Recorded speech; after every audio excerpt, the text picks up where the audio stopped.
One of my great heroes, and I've had the privilege of meeting him a couple of times, our great world icon who's just had his 90th birthday.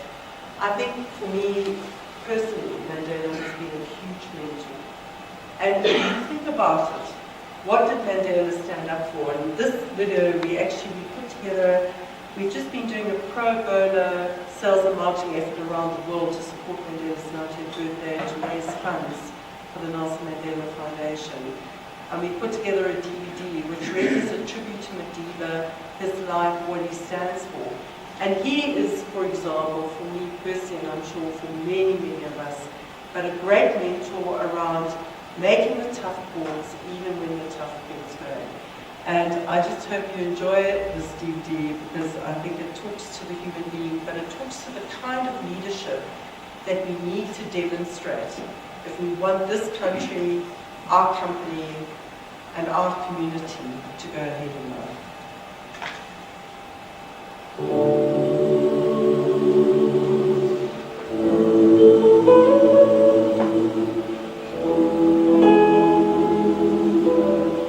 It was one of the greatest struggles of our time, a time when thousands of innocent lives were taken through some of the most brutal measures known to man. It would take the bravery of many people to create a free and just system for all, and it would take thousands to bring down the system of apartheid.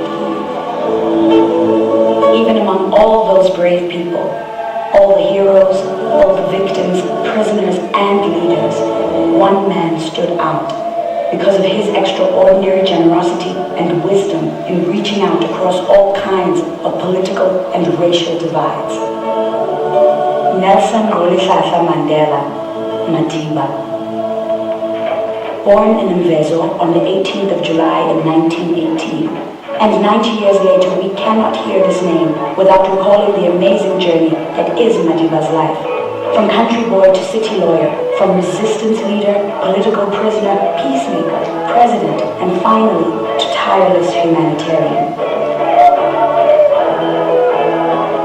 The man who served 27 years in prison because he dared to demand the right to be equal, to emerge free, not only of chains, but of anger and bitterness. How does one say thank you? How do we ensure that this legacy lives on? Because the example of Madiba's life must be carried on to all generations, so that they too can face the challenges in their lives with generosity of spirit, with integrity and courage.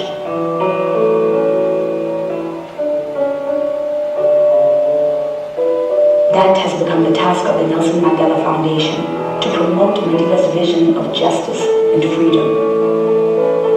And today we celebrate with the publication of the official Nelson Mandela Foundation's 90th birthday book.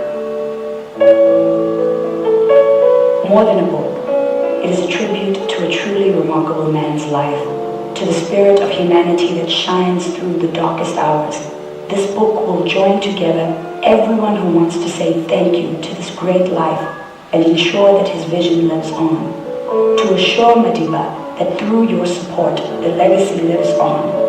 What greater way is there to say thank you and happy birthday, Nelson Rolihlahla Mandela, for your extraordinary life and your gift to the world. Ukushiya ilifa lenkqubeko.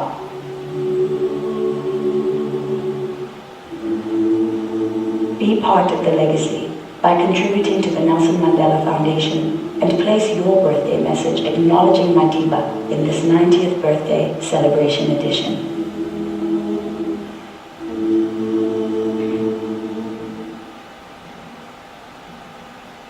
So the question is, what kind of legacy do we want to leave? And I think corporate social responsibility and taking a more macro view of what we leave behind us around social issues, environmental issues, as well as delivering good profits. Without the finance, we don't have an organization. But it's a question for each of us. How much courage do we have? How much strength do we have? Can we stand up when people want us to sit down and make the tough calls?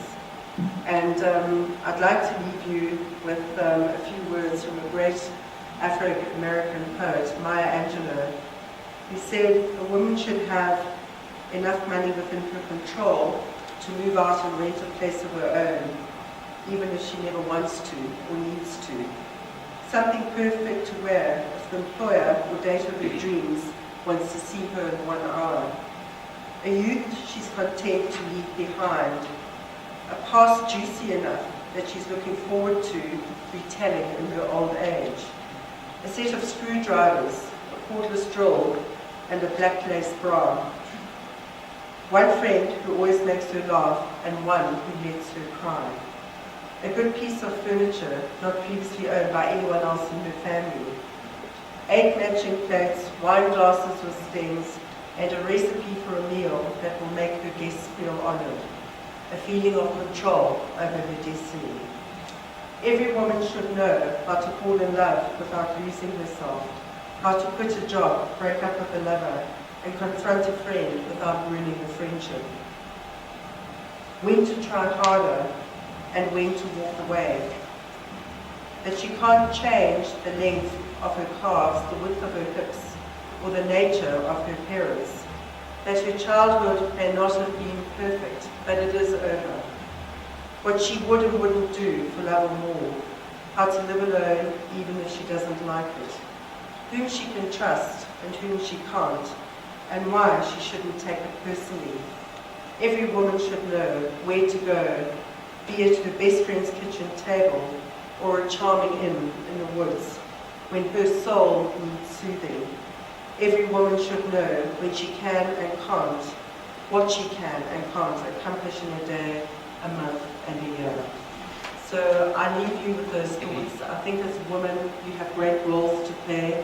We do have unique qualities to bring, and it's about closing the gaps where we have our perhaps innate weaknesses, but it is about bringing our own strength to the fore. So on that note, I'd like to congratulate you on your strength for being here until 4:05 on a Friday afternoon, and just to wish you well and thank you.